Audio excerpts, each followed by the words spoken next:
Hi, everyone. It's Alec Crawford, your host for the AI Risk Reward podcast.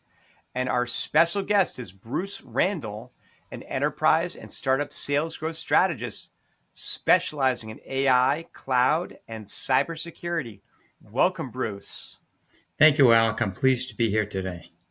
Great to see you. I heard you're writing a book called The AI Human Paradox, and we're not going to talk about it right away. We're actually going to go back in time first and ask a little bit about your background and your early career. Like, where did you get started? Where did you go to school? I went to school in Providence at Johnson and Wales University, and that's where I learned I could have a business and make more money than I could working for somebody. So my second year in, I started a business, and I never looked back. Wow, amazing. And you studied at places like MIT as well? Yeah, I studied MIT data science because I wanted to understand the back end. Awesome. And and what first sparked your interest in AI? Like, when did that happen? That's a good question. I was selling software and AI started coming in and it was making a mark and I really wanted to understand it better. And you can read on AI, but you don't understand it until you go back and figure out how it works. And that's what I did. And it fascinated me because then I learned about quantum. And I said, if you put both of these together, you have many paradigms shifting at the same time. And that's fascinating. Yeah, say more. Yeah. Well, you know, quantum with regular data, we look at one like the top. It's on a paper, we read it, and that's all we get. With quantum, we look at it 360 degrees. So we get more of what we don't even know is there than what we do know is there. And with that, we come up with problems that we don't know and potential solutions that we never thought of. So it just opens up a whole area of the unknown where really anything's possible. Yeah, that's super cool. Yeah, I mean, I know not even enough about quantum to be dangerous, but the stuff I do know is pretty crazy. It's like Yeah. a different world, so to speak, right? Now, I like talking about people's mentors and influencers, and you mentioned before the show Tom Longo with really empowering your creativity and helping you learn about sales. So I'm just curious, like tell us that story. How is he so helpful? Well, Tom Longo was my boss when I had my first outside sales job. It was a sales engineer, and we had one big company as a client, and they were about 40 million. And he said they're going away because laptops are starting to come in. And he said we need to replace that cash cow. So he gave me some ground rules, and I went out. You did marketing then. You read magazines. You made appointments to people. I figured out I'd rather talk to the engineers than the business people Mm. because they wanted to hear what I had to say. And I'd land spec positions on prints that when they went to purchasing, our company was on there. And I said, this is a pretty good deal because when the print comes out, we own it for 3 years till they get a second source. And I stumbled on something that worked very good for me. Wow, that's exciting. And you also mentioned the book Spin Selling, which I haven't heard of, but it sounds interesting. Well, it sounds like a dangerous term, like you're Yeah. trying to bring something on somebody, but really what it is the art of asking questions, first Mm. level and third questions. And if you really learn how to listen to what somebody's saying, you can easily ask first, second, and third level questions. And it's usually not until you go 5 or 6 levels deep that you get the real answer. And that's why that's so valuable. That's super interesting. So explain to the audience what a first, second, and third level question are. Yeah. Well, if you say, "What's your problem?" and they tell you the problem, that we have a problem with our data. Well, why is that a problem? And what specifically Mm. issues is it causing you? And how does that work? And how does that affect business and so forth? And then you might get down to the point where it's a business problem that software is trying to solve. And that's a good understanding to have going into it because now you know who to Yeah. talk to understand the rest of the story. Right. So this goes back to the five whys, That's right? right. Just keep asking why until you figure out what's really going Yeah. on. Yeah, that totally makes sense. So your path seems pretty unique. 10 years of software into AI, selling. Like, tell us a story. Tell us what was your biggest sale and how did that happen? As an example. Well, I'd say that my my best sale, because of the way it happened, was I stumbled upon a pharmaceutical company that had hypergrowth. And back then, they couldn't get enough hardware in time to facilitate the growth. And cloud was just coming out. So I talked to the new CEO coming in and we struck up conversations, and he realized that in order to meet his growth path, he needed something that he could get faster than waiting for hardware to come in. So we signed up on cloud and we got him in cloud as the first level. And then from then on, they moved more into cloud, and it ended up being where they could just go in and sign up a database or sign something they needed and then turn it off when they didn't, instead of trying to order hardware. So for a hypergrowth company, that was a game changer. Yeah, absolutely. That's great. That's great that you figured that out. Now, now I do want to get back to your book Mhm. a little bit. That sounds super exciting. So first, what was the genesis of the book? The AI human paradox. Obviously, no one wakes up in the morning, drinks their first cup of coffee, goes, you know what? I'm going to write a 500-page book. Doesn't that sound great? So where did this come from? Well, it came from my MIT understanding of data science. And I built my first app on an LLM, which was very simple, much easier than I ever thought it would be. And then I saw the chip going in a person's on top of a person's brain in Neuralink. And Nolan, the first person, could operate the computer with his thoughts through the chip. And he said that sometimes the mouse moves before he even thinks about it, but it always goes in the right place. And I had experimented before where I can put a piece of paper on a pin in my desk and I can, with my mind, I can make it spin around. And I said, I can do that and he can do that with the chip. That means humans and chips are coming closer together. Where will we go from here? And that spawned the book, The AI Human Paradox. Where do computers stop and where do humans begin?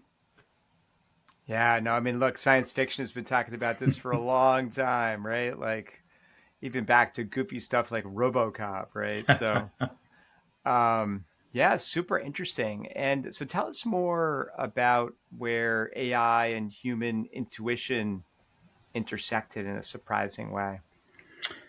Well, I found that what they are able to do with AI right now is they're able to get people who are quadriplegics to actually use more of what they have so that they can become more of part of humanity.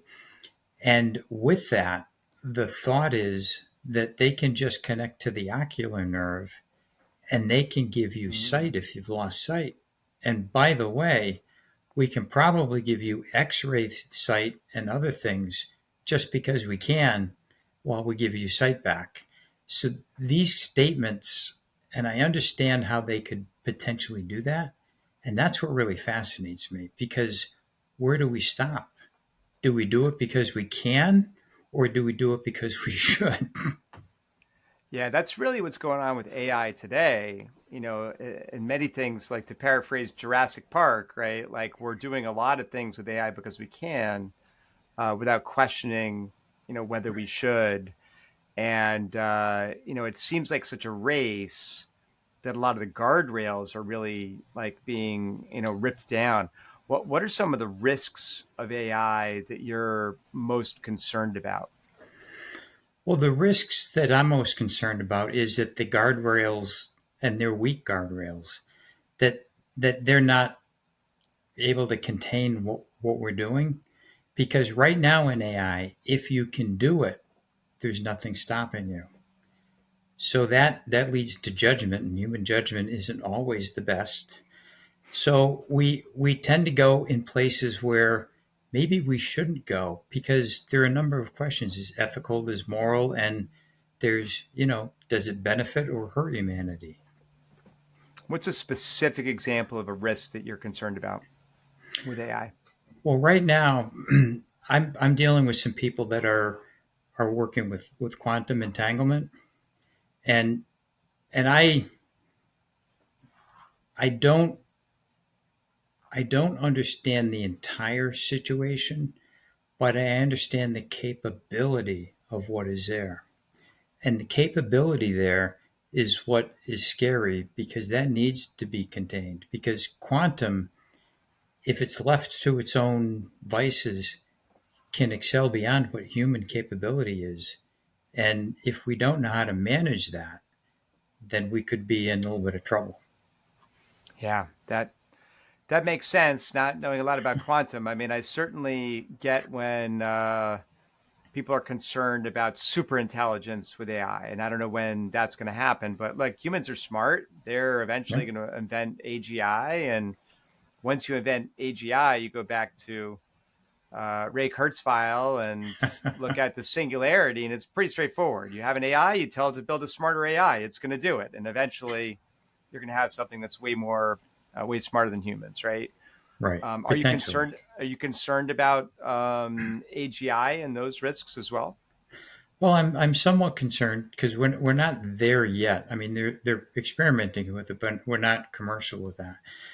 But what I do know is that humans have capabilities that AI will not have. AI can learn, but it can't do what we can do. We're unique, and I have a lot of unique experiences that I've had that Mm-hmm. AI just isn't capable of having. And what I focus on is what makes me unique, and I make it a point to step away from technology for a certain part of the day so that it doesn't become all consuming. And keeping that separation, I think, is very important because there are some people that they talk to Alexia when they get up, when they're getting ready, and then when they come home, they tell Alexia about their day. Mm-hmm. And for people like that, that becomes a dependency, and Yeah, that's not a good thing. So there's a kind of a comparison. yeah, yeah. They're talking about kind of the loneliness epidemic Yeah, and how people are using ChatGPT as a friend. Like that's long term not a solution. right. Um, yeah. So and you've thought a little bit about AI with consciousness before. Like, tell us about that. Like, how does that happen? How do we define consciousness to start? Well, I define consciousness as an experience. For example, and many people have experienced this, that's what I'll say. If it's a beautiful day and you're going out to leave the house in the morning and you say, maybe I should bring my umbrella. And you say, well, it's beautiful out. I don't need the umbrella. And then you're out for the day, and in the afternoon you get caught in a massive downpour and you say, I should have brought the umbrella. I thought about it, but I didn't. That's your consciousness saying you need the umbrella today, and you're saying, no, I don't. Well, you did need it, and if you'd listened to yourself, you would have been in better shape. That's the best way of consciousness I can explain that most people would understand. Mm-hmm. Oh, cool. Um, and then, so let's talk more about your book, the AI Mhm. human paradox, right? So explores consciousness, the divide between human and machine, the ethical frontiers of AI. Like the podcast is called AI Risk Reward, right? So let's start with the ethical frontiers of AI. What are you concerned about there? I'm concerned that we may go beyond what's best for humanity, and it may be profit driven or it may be ego driven. Mm-hmm. And without a lot of guardrails in there, it can you can easily go in that direction. It's a matter of how far you can go. And I can see AI, for example, I use an AI voice at times, and it contacts people for me. And many people don't know it's an AI voice. Some people do, and it's funny when they realize they're talking to AI. Um, but these are these situations that we can get to that can turn out good or bad. It's just a matter of how far do we go.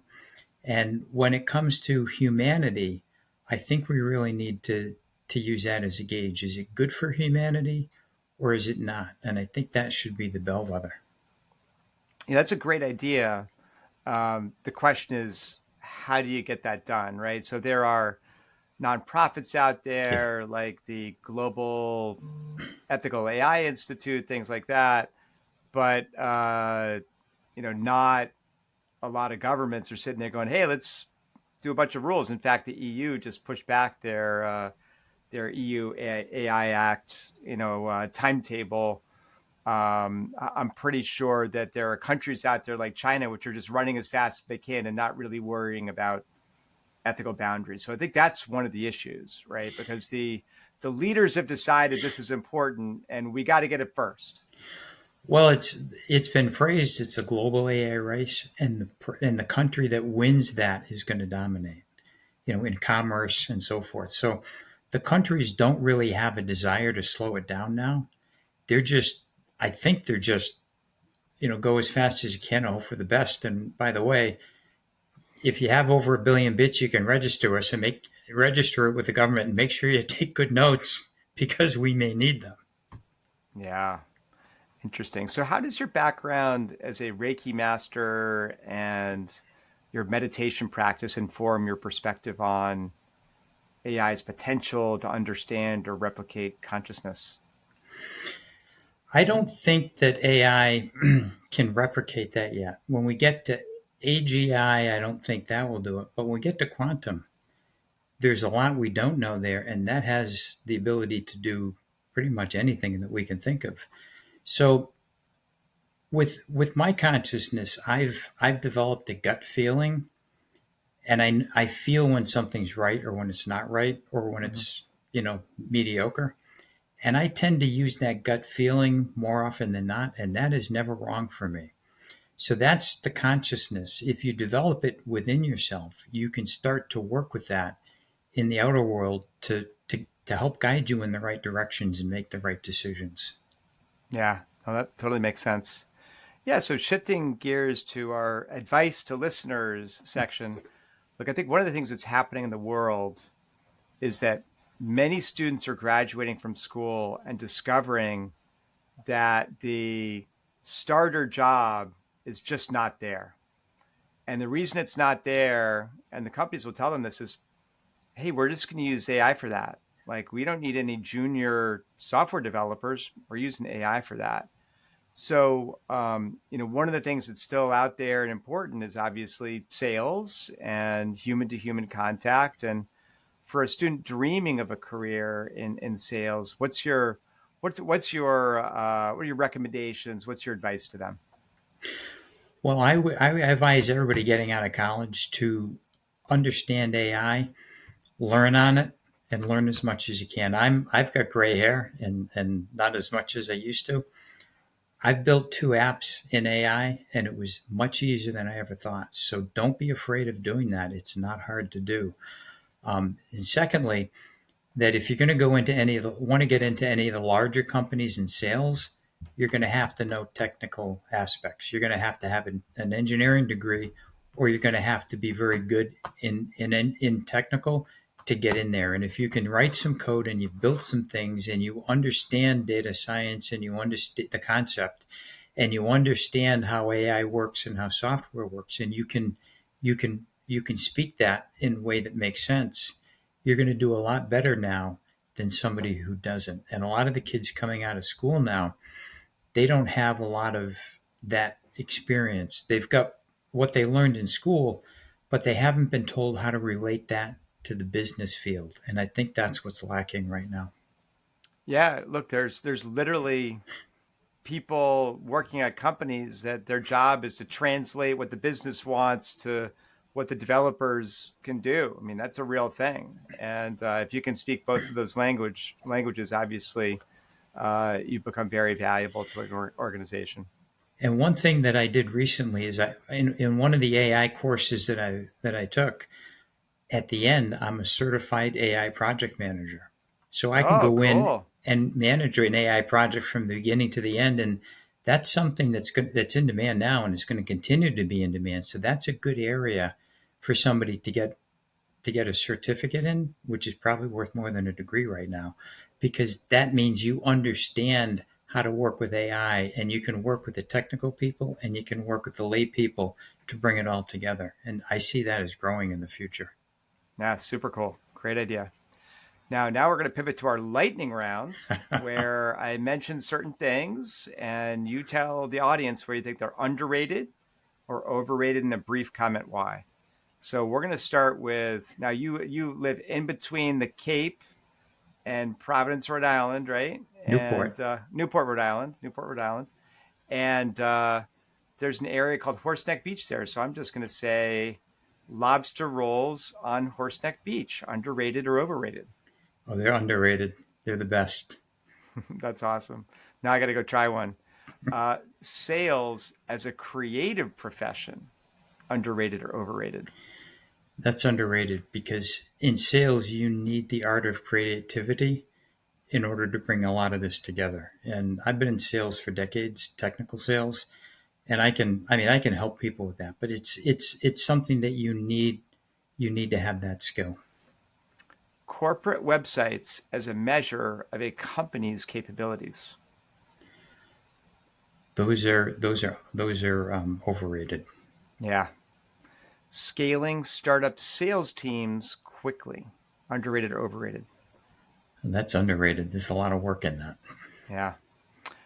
Meditation as a leadership tool, underrated or overrated? Very underrated. The idea that AI can become conscious, underrated or overrated? That's a bit overrated today. Yeah. Staying updated via personalized news feeds, maybe curated by AI, underrated or overrated? That's actually underrated. And I'm building, this is the second project. I'm building a news site to go on my website for AI and quantum news. And I'm Oh, filtering cool. that right now. So I'm doing that. Oh, that's awesome. The role of intuition in tech innovation, underrated or overrated? Very underrated. Dunkin' Donuts coffee, underrated or overrated? Very overrated. And last, the movie Schindler's List, underrated or overrated? That was underrated. That's a great movie. Awesome. Well, look, this has been great having you on the show. This has been Bruce Randall, an enterprise and startup sales growth strategist specializing in AI, cloud, and cybersecurity, and author of the upcoming book, The AI Human Paradox. Bruce, can you tell the audience a little bit about where to find you, where to find your website, things like that? Sure, my website is theaihumanparadox.com, and I'm updating it now. And other than that, you can find me on LinkedIn, Bruce D. Randall. Awesome. Bruce, thanks for coming on the show. This was fun. Alex, thanks very much. It was fun. All right.